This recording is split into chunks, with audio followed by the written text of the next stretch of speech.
Guys, it's your boy John the Liquidator coming back with another video, and it looked like Ja Morant is currently making headlines once again after pretty much telling a reporter he don't have joy playing basketball no more, at least for the Grizzlies. Guys, for this one here, we got to go down to Memphis. Let's get it. Let's go.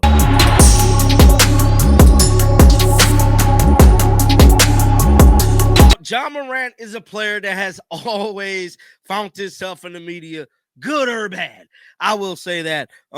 We all been young before, but we all have not been doing the things Ja has been doing. You know, with the level of success Ja Morant has seen is unprecedented, and simply to see him have a fall from grace like this is kind of mind blowing. At one point, that was calling Ja Morant one of the pretty much one of the best players in all of the NBA. And as of right now, it ain't looking that way, bro. He's clashing with his head coach. Him and the Memphis organization is clearly at a distant, I would say that.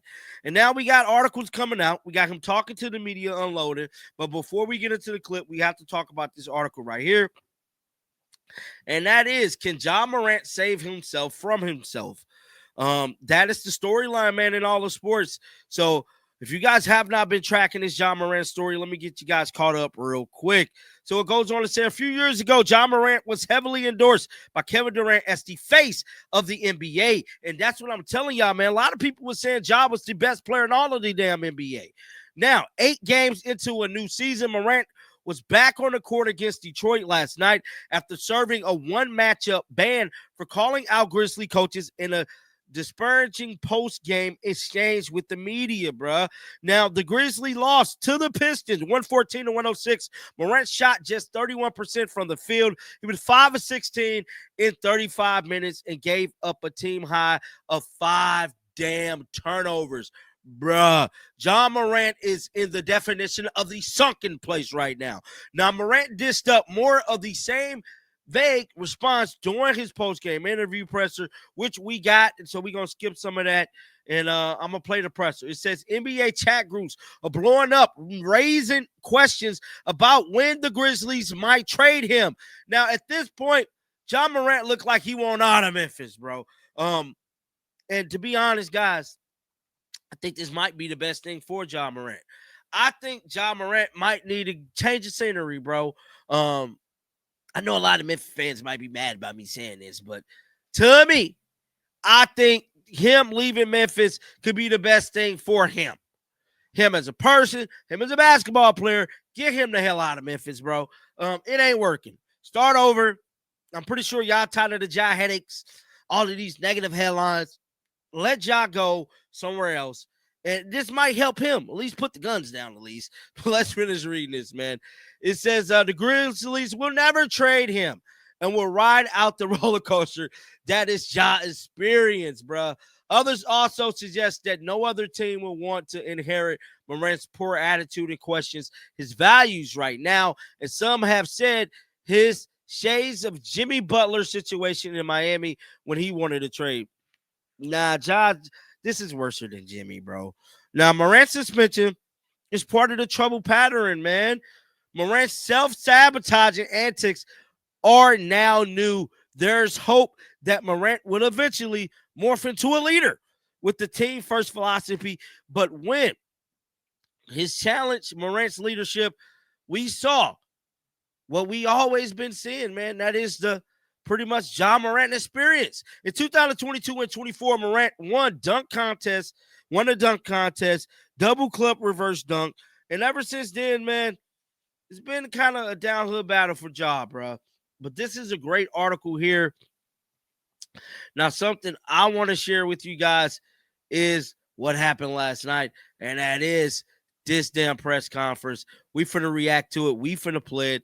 Let's give it a listen. I know it's you're leader of the team, but what can be done to curtail massive turnovers from game to game? The what? The turnovers. Shit, what? For me to take care of the ball. But it's not just you, though. I had about 6. Close enough. 5 close enough to 6. That's way too many. Yeah, you guys went down by 21. It came all the way back with a chance to make it a one-possession game. Just talk about the comeback and then what fell short towards the end.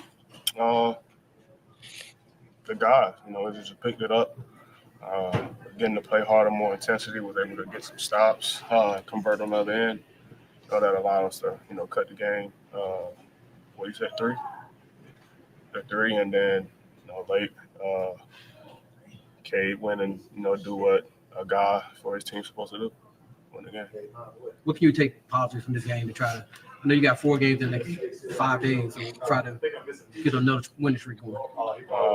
That little span when we came back, our defensive effort and how quickly we got the ball up before and converted on offensive end. Joe, were you and the coaching staff able to talk about what happened Friday and move on? Y'all asked that question to them, huh? What about for you? Y'all asked that question, so y'all know the answer to that.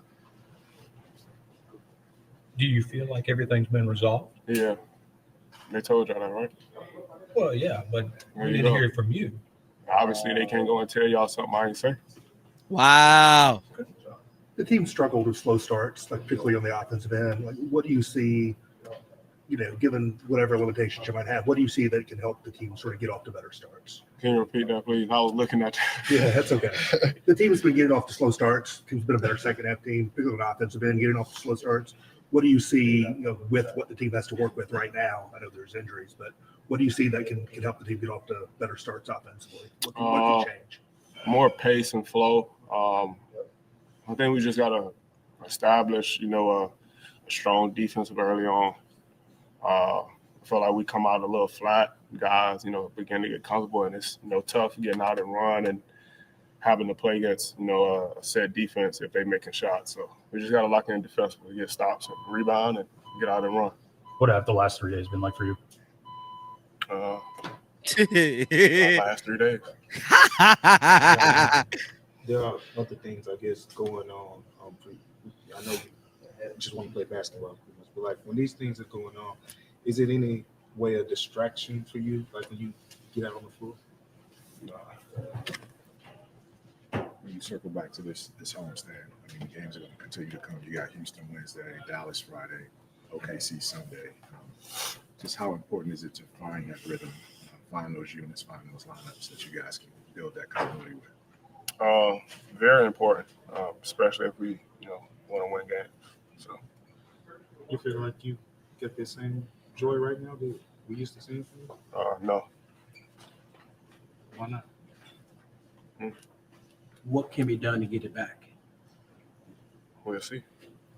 Do you think you have a good relationship with the franchise Yeah, in general? they told y'all that, right? I didn't say anything about that. If I had a good relationship, I wouldn't talk to him at all. So, and we had our combos over these. Do you have any regrets about the way you played on Friday night in the second half? You said what? Do you have any regrets about the way you played in the game? I'm not talking about the That's your post-game home stuff. run question? Sound like a bait question. So that was Ja Morant, man. Speaking to the media yesterday, I want to know y'all thoughts down in the comment section right now. Keep them bells on. I will be back with another one. We're going to pray for Ja, man. And until next time, shake the haters off. I'm out of here, dog. Peace out.